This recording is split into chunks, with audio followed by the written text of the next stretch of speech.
Dans cette vidéo, nous allons parler des éclipses de soleil, éclipses solaires, c'est-à-dire que c'est le soleil qui est éclipsé ou caché, et les éclipses lunaires, là c'est la lune qui est éclipsée ou cachée.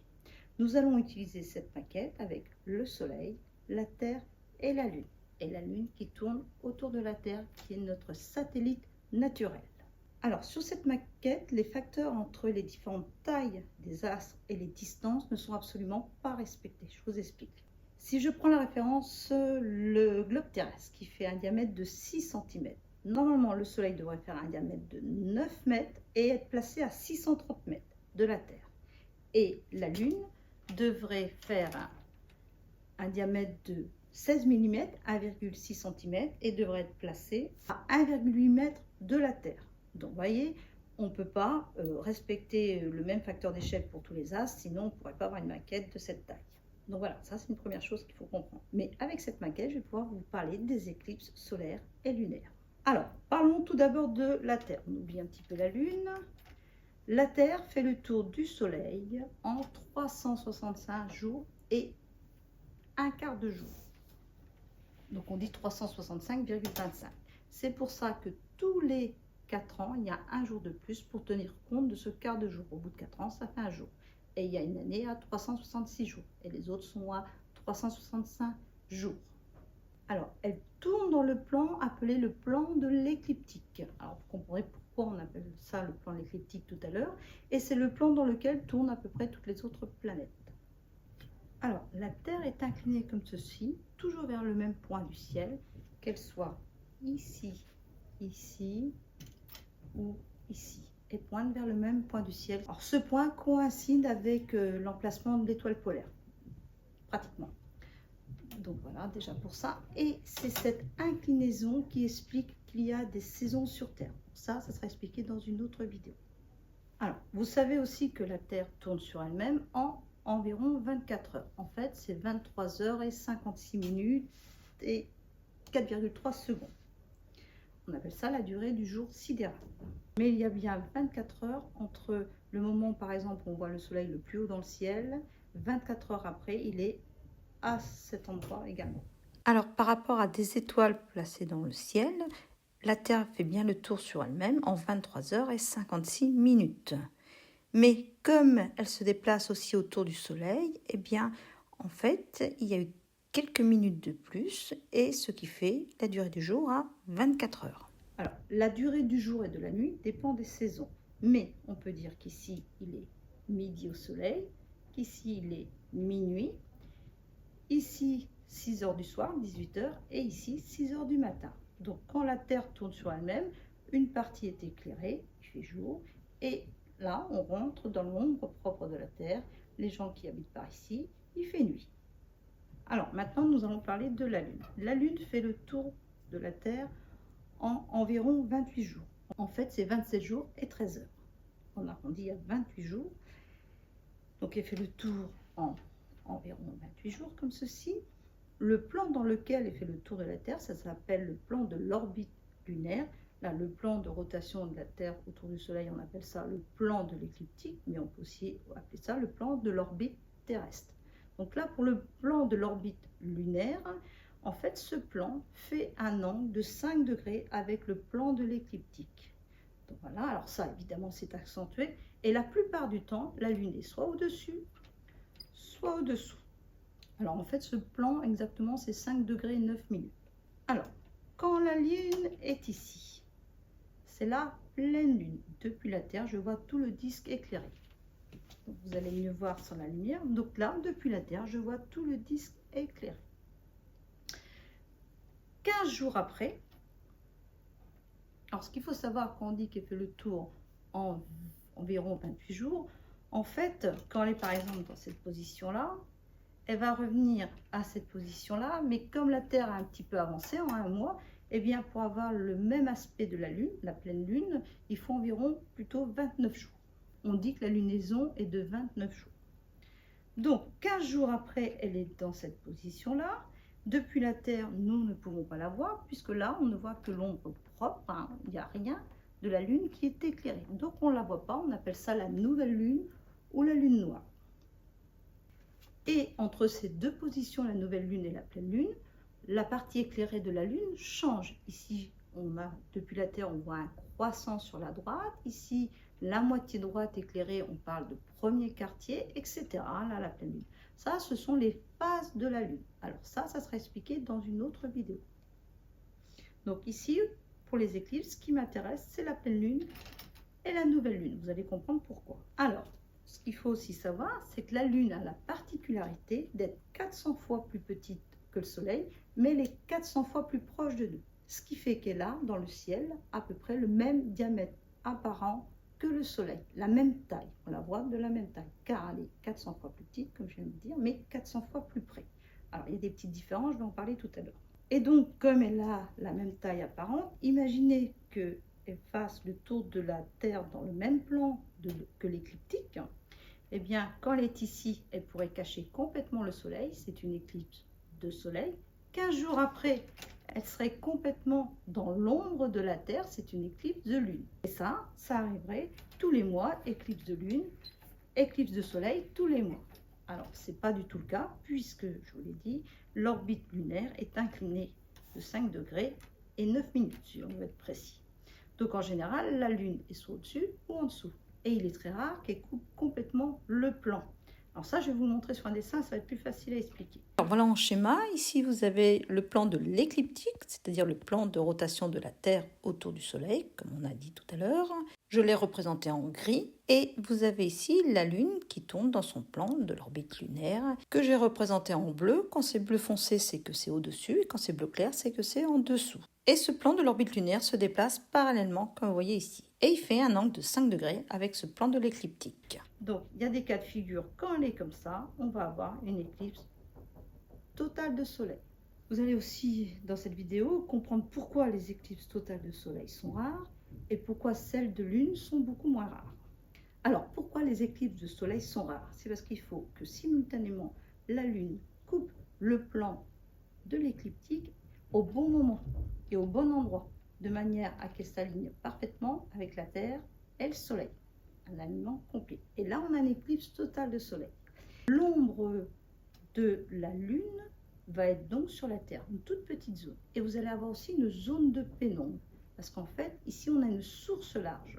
Donc, je vais vous montrer en dessin, puis je vais vous montrer aussi au niveau d'expérience. Vous allez voir, vous allez comprendre que quand on a une source large, on a un petit cône d'ombre, c'est-à-dire aucune lumière ne l'atteint, mais on a aussi toute une zone de pénombre, c'est-à-dire où il y a de la lumière qui ne l'atteint pas, mais aussi quelques parties de lumière qui l'atteignent aussi. On appelle ça la pénombre. Ce n'est pas l'ombre totale, ce n'est pas une zone complètement éclairée, c'est une zone entre les deux. Alors, vous voyez ici, j'ai une boule que j'éclaire avec une source large et on voit une zone d'ombre et aussi une zone de pénombre ici. Alors, je remplace par une boule un peu plus petite. De la même façon, vous voyez une ombre, absence de lumière et ici, pénombre. Regardez, la source est large. Et si maintenant je mets une source moins large, eh bien, vous voyez, on n'a plus la zone de pénombre, on n'a plus que de l'ombre totale. C'est-à-dire aucun rayon de lumière atteint cette zone. Et c'est encore plus net quand on rapproche la balle, comme ceci. Vous voyez, l'ombre est très nette. Avec la plus grosse boule. Cette partie de la balle n'est pas éclairée, c'est l'ombre propre et vous avez tout un cône d'ombre derrière et l'ombre portée qui est sur l'écran. Et maintenant, si la source est large, on a à nouveau cette pénombre. Ce n'est pas de l'ombre totale car une partie de la source éclaire cette zone. Alors, je change de dispositif pour mieux expliquer. Vous avez une source large, mais j'ai placé un diaphragme pour limiter la source. Et là, on a une ombre très nette. Et les points X et Y, vous allez voir, il y a un trou dans l'écran et on va aller voir ce qui se passe derrière. Mais avant cela, j'enlève le diaphragme pour que vous voyez bien la différence. Et maintenant, on a une zone de pénombre. Je remets le diaphragme et nous allons aller voir derrière l'écran. En X, je vois la balle, mais je vois absolument pas la source lumineuse. La balle cache la source lumineuse. Et en Y, de la même façon, je ne vois pas la source lumineuse. Aucun rayon de lumière atteint cette zone. Et maintenant, si je regarde en Z, eh bien, je vois toute la source lumineuse. C'est pour ça qu'il n'y a aucune ombre en Z, puisque la lumière atteint toute cette zone. Et comme on a vu, aucun rayon arrive en X et Y. Et maintenant, nous enlevons le diaphragme, on peut appeler ça aussi l'ouverture. Et là, nous avons une source large, c'est-à-dire une source étendue. Et là, notre zone de pénombre en Y et ombre totale en X. Et nous allons aller regarder derrière pour bien comprendre. Donc en X, on ne voit pas la source de lumière. En Y, on voit le haut de la source. Et en Z, on voit toute la source. Donc la zone Z est complètement éclairée, la zone Y est partiellement éclairée puisqu'il y a une partie de la source qui l'éclaire et pas l'autre. Et en X, rien ne l'éclaire. Donc une zone de pénombre existe dans le cas d'une source large comme on a ici.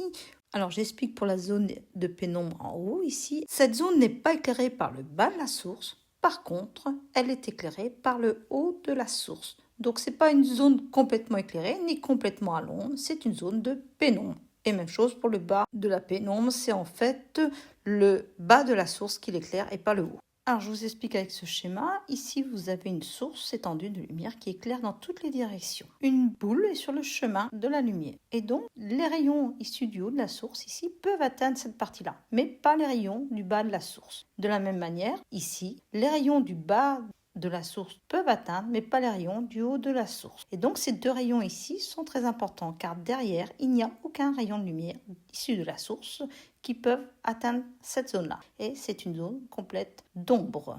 Donc vous l'avez compris, ici c'est comme si c'était le soleil, ici la lune qui va éclipser le soleil, ici une partie de la Terre avec une toute petite zone qui ne verra pas le soleil et qui pour eux auront une éclipse totale de soleil, alors que ceux qui seront dans la zone de pénombre verront un morceau du soleil et ce sera une éclipse partielle du soleil. Et donc seuls les gens qui habitent cette petite zone d'ombre totale vont pouvoir voir l'éclipse totale du soleil, puisque aucun rayon du soleil n'atteindra cette zone. C'est une zone très petite.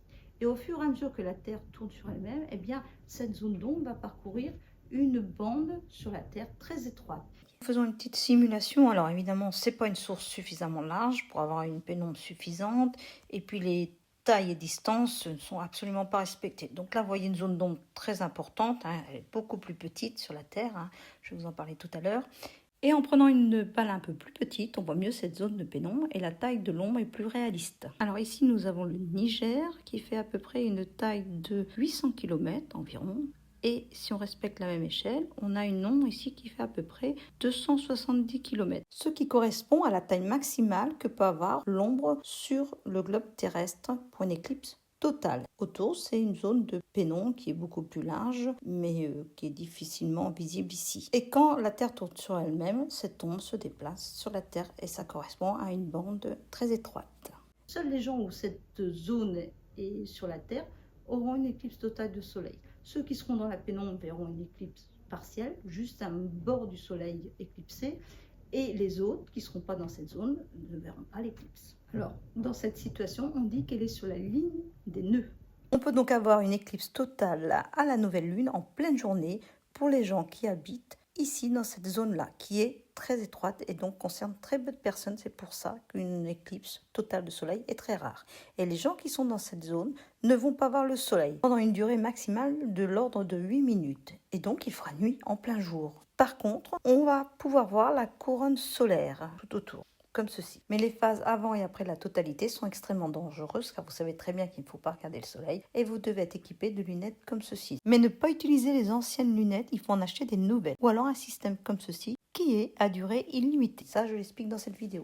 On peut aussi avoir des éclipses annulaires. En fait, l'orbite lunaire n'est pas un cercle, plutôt une ellipse. C'est-à-dire que la Lune est des fois un peu plus proche de la Terre ou un petit peu plus éloignée. Et dans le cas où elle est un peu plus éloignée, elle ne va pas cacher complètement le soleil. On verra le bord du soleil, comme ceci. Le cône d'ombre n'arrive pas sur la Terre. Et donc, on a une zone de pénombre, ici qui est éclairée par le haut du soleil, et ici par le bas du soleil. Une éclipse annulaire. Et dans ce cas de figure, on a aussi une éclipse partielle. Seule la pénombre arrive sur la Terre. Dans la situation ici, on voit que la Lune, elle est soit au-dessus, soit en dessous. Elle ne peut pas s'aligner avec le Soleil et la Terre. Il ne peut pas y avoir d'éclipse de Soleil ni d'éclipse de Lune. Dans la situation ici, 6 mois après, on a la même chose. Elle est soit au-dessus, soit en dessous. Par contre, dans cette situation, on appelle ça la ligne des nœuds. C'est l'intersection entre le plan de l'orbite lunaire et le plan de l'écliptique. Et dans ce cas-là, quand la Lune arrive à ce moment-là précis, on peut avoir un alignement Terre, Lune, Soleil, éclipse solaire et 15 jours après, on peut avoir un alignement Soleil, Terre, Lune, éclipse lunaire. Et si on a une éclipse de Soleil, 15 jours après, on a une éclipse de Lune. Donc, alors que la Lune devrait disparaître, puisqu'elle est dans l'ombre de la Terre, le rayonnement du Soleil tape notre atmosphère qui, elle, n'est pas opaque. La Terre, elle est opaque, elle ne laisse pas passer la lumière. L'atmosphère va laisser passer la lumière. Elle va absorber certains rayons, elle va en diffuser aussi. Il y aura un certain rayonnement qui va être réfracté, dévié de sa trajectoire vers la Lune. La réfraction, c'est quand la lumière change de milieu. La réfraction est expliquée dans cette vidéo. Elle a lieu quand il y a un changement de milieu. Les rayons de couleur bleue ou violette, eux, vont être dispersés dans toutes les directions par l'atmosphère terrestre. Ce sont ceux de courte longueur d'onde et ceux de longueur d'onde plus grande, c'est-à-dire les rayons orange ou rouge, eux vont passer l'atmosphère. En fait, la lumière qui va être renvoyée sur la Lune, elle sera plutôt orange-rouge. Ça dépend des conditions météorologiques, ça dépend de notre atmosphère, la couleur que va prendre la Lune. Des fois, ça peut être très joli, des fois un petit peu moins joli. C'est selon comment est l'atmosphère au moment de l'éclipse lunaire. Voilà, il va y avoir une couleur qu'on devine rarement à l'avance, mais quand on la voit, elle peut être orangée, rouge foncé, elle prend différentes couleurs. Et c'est souvent un instant assez magique de voir cette lune prendre tout d'un coup, elle est mangée petit à petit par l'ombre de la Terre, et tout d'un coup, au moment où on dit elle va disparaître, pouf, elle prend une couleur assez spectaculaire. Ça vaut vraiment le coup de voir une éclipse totale de lune. Nous simulons l'éclipse de lune, donc le projecteur c'est le soleil, la grosse boule ici c'est la Terre, on voit qu'elle est éclairée ici, elle est à l'ombre ici. Et là on a tout un cône d'ombre avec l'ombre portée sur l'écran. La petite boule sera la lune et là je la fais passer dans le cône d'ombre et elle disparaît, elle est dans l'ombre de la Terre. Aucun rayon arrive sur elle, sauf ici où elle est à nouveau éclairée. Pour vous montrer que c'est un cône d'ombre, je vais un peu plus loin et vous allez voir que la zone d'ombre est beaucoup plus importante. Là, elle rentre dedans. Regardez, je remonte. Voilà, c'est beaucoup plus large. Et là, je sors. Elle est à nouveau éclairée. Et vous voyez, en me déplaçant en diagonale, je suis toujours dans la zone éclairée. Je vais vous montrer ça en schéma. Et là, je rentre dans la zone d'ombre, qui est encore plus grande. Alors, en schéma, la partie de la balle qui n'est pas éclairée, la partie qui est éclairée derrière le cône d'ombre. Et attention, pour l'éclipse de lune, le soleil étant une source large, nous allons avoir en plus une zone de pénombre, comme on l'a expliqué tout à l'heure. Mais ici, ce sera la Terre et la lune qui passera dans le cône d'ombre derrière. Et ici, des rayons du haut du soleil peuvent parvenir, c'est une zone de pénombre, car les rayons du bas du soleil ne peuvent l'éclairer. Et de la même façon, vous avez une zone de pénombre en dessous. Donc la lune, avant d'être complètement éclipsée, d'entrer dans la zone d'ombre, elle sera avant dans une zone de pénombre, donc elle sera moins éclairée à un moment donné, avant et après. Alors là, nous allons le voir très brièvement parce que la source n'est pas suffisamment large comme le soleil pour vous le montrer. Donc je vous montre, regardez, là elle est éclairée, hop, zone de pénombre et hop, elle disparaît. Je recommence, éclairée, pénombre, et on voit l'ombre totale, voilà, elle disparaît. Et avec une plus petite balle, pénombre, regardez, on la voit bien, et hop, elle disparaît. Et là, j'empêche la caméra de compenser le manque de lumière. Regardez bien, lumière, pénombre, et hop, ombre totale. Lumière, pénombre, ombre totale. Et comme je vous l'ai dit, elle ne disparaît pas puisque c'est l'atmosphère terrestre qui l'éclaire. Alors là, ce sont des photos que j'ai fait il y a longtemps, à l'époque où il n'y avait pas encore les appareils numériques, et j'avais utilisé un objectif de 200 mm pour zoomer. Et vous voyez l'ombre de la Terre manger petit à petit la Lune. Et au moment où elle la mange complètement, alors il faut augmenter le temps de pause et tout d'un coup, voilà ce que l'on obtient. La Lune prend cette couleur. C'est vraiment quelque chose de très joli à voir et beaucoup moins rare que les éclipses totales de soleil. Et sur ce poster, vous allez comprendre pourquoi on appelle ça une lune de sang. Alors, tout comme on l'a expliqué tout à l'heure, il y a un cône d'ombre, mais il y a aussi une zone de pénombre. Donc, il y a aussi des moments où on va pouvoir voir une éclipse partielle parce qu'on n'est pas complètement dans la zone d'ombre totale. Et ça s'appelle aussi une éclipse lunaire. Alors, pourquoi une éclipse lunaire est moins rare? Alors, il va y avoir 2 éclipses lunaires par an. Alors, pourquoi c'est moins rare? Parce que quand il y a l'éclipse, en fait, tous les gens qui sont ici dans la nuit vont pouvoir voir l'éclipse. Ceux qui sont ici, évidemment, ne vont pas pouvoir la voir. Et donc, ça correspond à une grande partie de personnes. Et même pas que la moitié du globe, plus, puisqu'en fait, comme la Terre aussi tourne sur elle-même, certains l'auront vue avant, d'autres vont la voir, voilà, 1 heure après ou 2 heures après, et ils vont pouvoir voir l'éclipse. Donc, du fait de la rotation de la Terre, il y a plus de la moitié du globe terrestre qui vont pouvoir voir l'éclipse de lune.